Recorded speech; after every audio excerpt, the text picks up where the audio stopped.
Assalamualaikum warahmatullahi wabarakatuh. Berjumpa kembali di channel ini. Salam sejahtera untuk kita semua, Bapak Ibu, rekan-rekan guru honorer yang bisa ikut di seleksi P3K tahun 2024 ini. Berikut Bapak Ibu sekalian, kita akan sampaikan bocoran dan bentuk soal-soal ujian seleksi kompetensi manajer dan sosial kultural sesuai dengan Permenpan yang sudah disampaikan dan kisi-kisinya. Namun sebelumnya, kepada Bapak dan Ibu yang baru bergabung di channel ini atau yang belum mendukung channel ini, mohon bantuannya Bapak Ibu sekalian untuk mendukung channel ini dengan cara subscribe dan aktifkan loncengnya untuk mendapatkan informasi-informasi terbaru dari channel Profesi Guru. Ya, pasca diterbitkannya Permenpan nomor 348 sebelumnya, Bapak Ibu sekalian, ya kita sudah jelas bisa melihat arah pelaksanaan ujian seleksi P3K tahun 2024 ini. Hal mana untuk kompetensi manajerial sosial kultural serta kompetensi teknisnya ini memang hampir mirip dengan soal SJT, tetapi lebih ke observasi terhadap sikap, perilaku, dan pandangan dari masing-masing guru. Dan nanti persoalan-persoalan yang ditawarkan lebih kepada penerapan ya.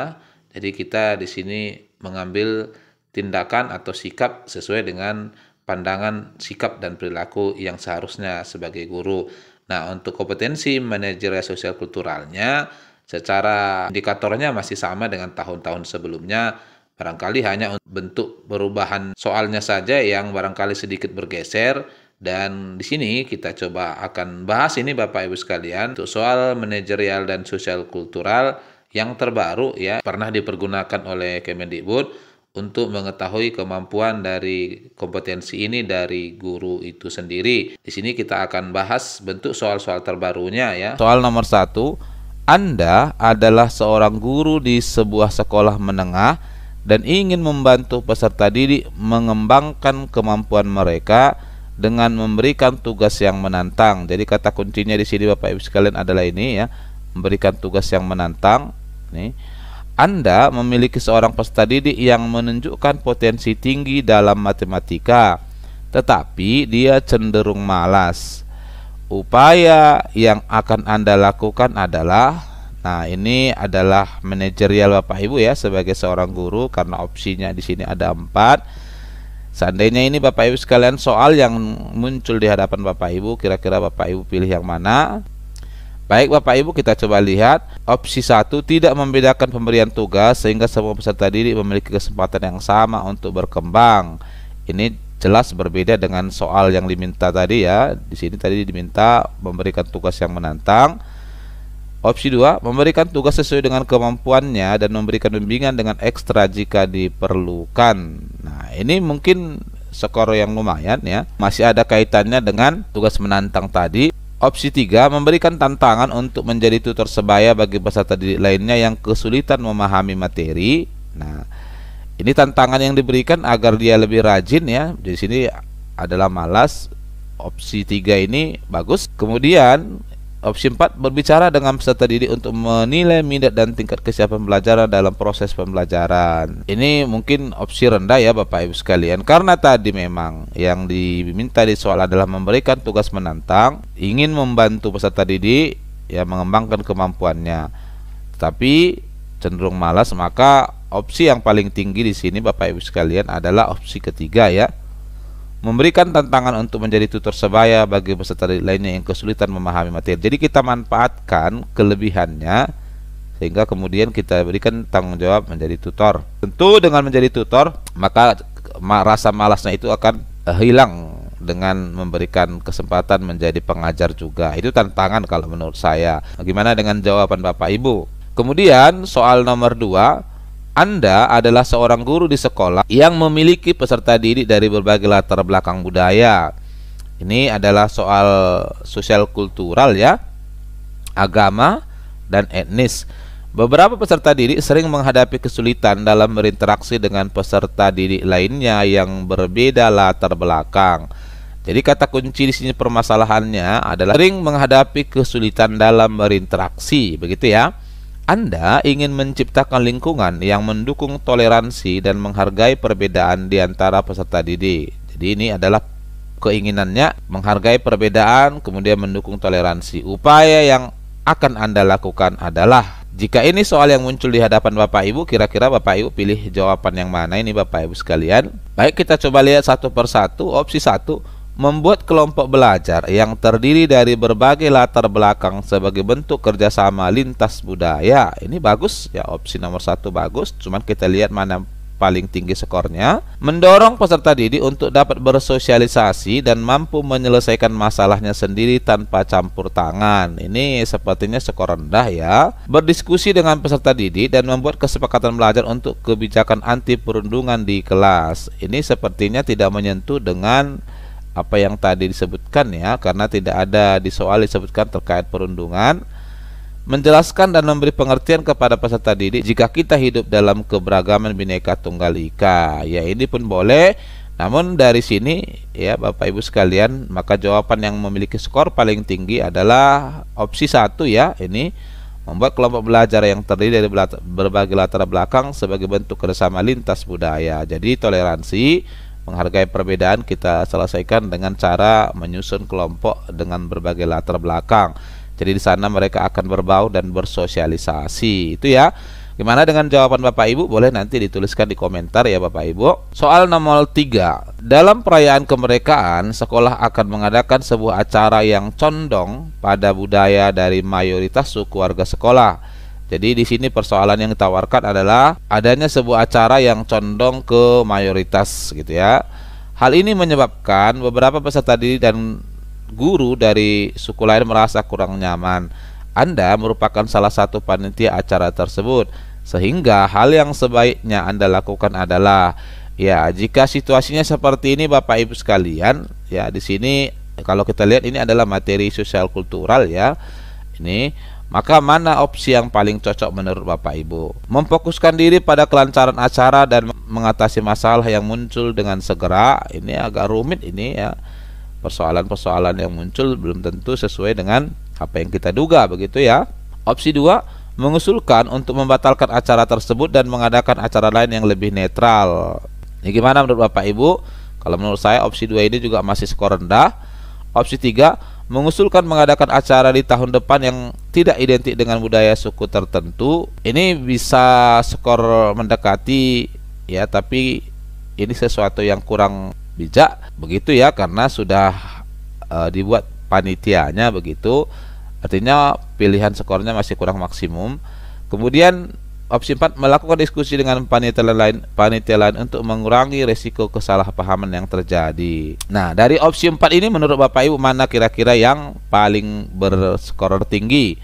Ya, jadi paling cocok di sini paling tinggi adalah ini kan acaranya harus terjadi, maka melakukan diskusi dengan panitia lain untuk mengurangi risiko kesalahpahaman. Jadi kalau menurut saya yang berbau kesalahpahaman, terutamanya hal-hal yang menyangkut perbedaan antara suku itu, kemudian dikurangi ya dengan cara opsi keempat ini. Soal berikut, saat penerimaan rapor, Anda membagikan hasil asesmen peserta didik kepada orang tua mereka masing-masing.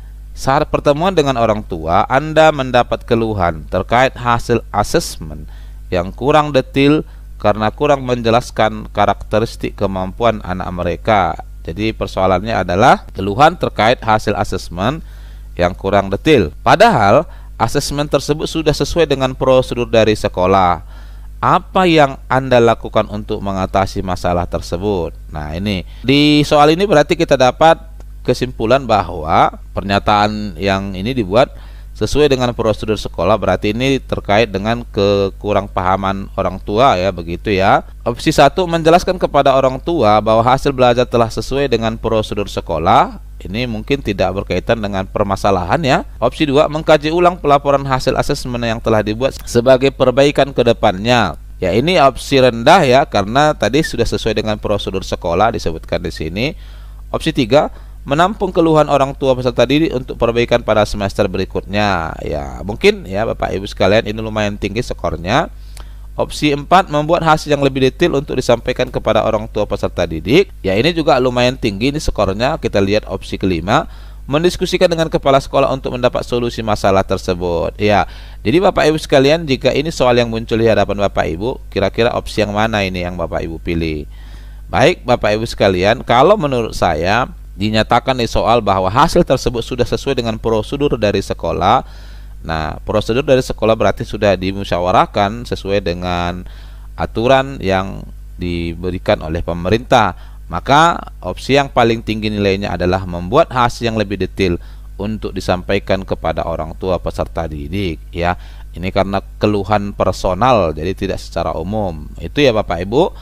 Bagaimana dengan jawaban Bapak Ibu sekalian? Soal yang berikut, Anda dilibatkan dalam tim yang bertugas untuk melakukan kajian hasil asesmen sebagai upaya untuk meningkatkan capaian pembelajaran peserta didik. Jadi di sini kita diminta untuk melakukan kajian hasil asesmen, ya. Dalam tim ini Anda dipasangkan dengan salah satu rekan guru yang memiliki cara pandang berbeda dengan Anda. Anda selalu memiliki pandangan yang berbeda dengannya dalam hal asesmen yang ideal. Apa yang akan Anda lakukan? Ini apa nih kira-kira Bapak Ibu yang Bapak Ibu lakukan? Opsi 1, menerima pembagian tersebut dan melaksanakan pembagian tugas semaksimal mungkin yang saya bisa. Ya, ini mungkin skor rendah. Opsi 2, mengidentifikasi pendapat yang masih menjadi perdebatan dan fokus pada yang sudah disepakati bersama. Ya, ini boleh, artinya perdebatan itu bisa dianalisa lebih lanjut. Yang sudah disepakati ya wajib dilaksanakan, begitu ya. Opsi 3, memperkuat argumen dengan berbagai referensi agar sudut pandang saya dapat diterima oleh rekan saya. Ini juga bisa Bapak Ibu sekalian, ya. Karena berbeda pandangan tadi, maka kita perkuat dengan sudut pandangnya. Lalu opsi 4, meminta untuk dipasangkan dengan rekan lain. Nah, ini mungkin kurang tidak sesuai dengan apa yang diharapkan oleh pembuat soal, ya. Opsi kelima, mencari alternatif lain agar saya bisa tetap berkontribusi walaupun tidak masuk dalam tim tersebut, tidak berkaitan. Jadi sebenarnya yang ada kaitannya adalah opsi 1 sampai dengan opsi 3. Nah, antara opsi 2 dengan opsi 3 ini Bapak Ibu sekalian yang menurut saya paling mendekati skor tinggi. Nah, di sini ya keduanya memiliki cara pandang yang berbeda. Tentu saja ini perlu dibuktikan atau didukung oleh dasar-dasar atau argumen, ya, dari berbagai referensi. Jadi yang paling memungkinkan di sini adalah opsi ketiga. Ini ya Bapak Ibu, opsi ketiga.